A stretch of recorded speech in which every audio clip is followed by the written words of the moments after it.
we want to bring in ITMH's Jasmine Miner. Jasmine, you've talked to former FBI officials about the process to get inside and view what that search warrant was about. What'd you learn? Yeah, well, it's a difficult process because of the high level of scrutiny that they could get from this high-profile case, right? And so that's why they needed specific kind of information to get this search warrant, to go through a judge. And trust me, it's not something he says is very easy when it comes to a former president.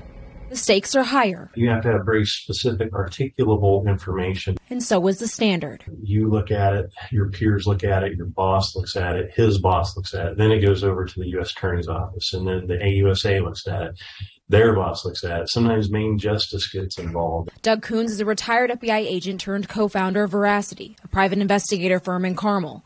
He says for a search warrant to be conducted on former President Trump, getting it approved is not easy. And in this case, the Attorney General himself approved of this search warrant. They must name the types of documents with specificity, including perhaps, who wrote the document, the date, those kinds of things. They must also state with specificity where the documents will be found. And again, that information has to be fresh. Jody Madeira, law professor at Indiana University, says she believes what the FBI could be looking for is a violation of the Presidential Records Act. And it basically says that the president's records actually belong to the National Archives. This concerns his ability to keep certain documents in his possession that might be highly classified. According to the Washington Post, sources say the FBI searched for documents on nuclear weapons. I think if you've got evidence of a crime, no matter who it is, no matter what it is, it should be investigated. Doug says he's disheartened at the lack of public trust in the FBI.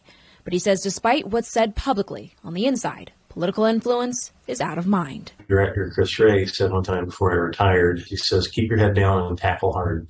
And I think those are words of wisdom that they could live by. Well, something Professor Madeira also told me that even if information is found through these warrants, like it obviously has been, it's far from certain that Trump faces any criminal consequences. But even if it's the worst case scenario where there was criminal activity on his part, how that's enforced on a former president is something that is also unclear. I'm Jasmine Miner for Wish TV, ITV.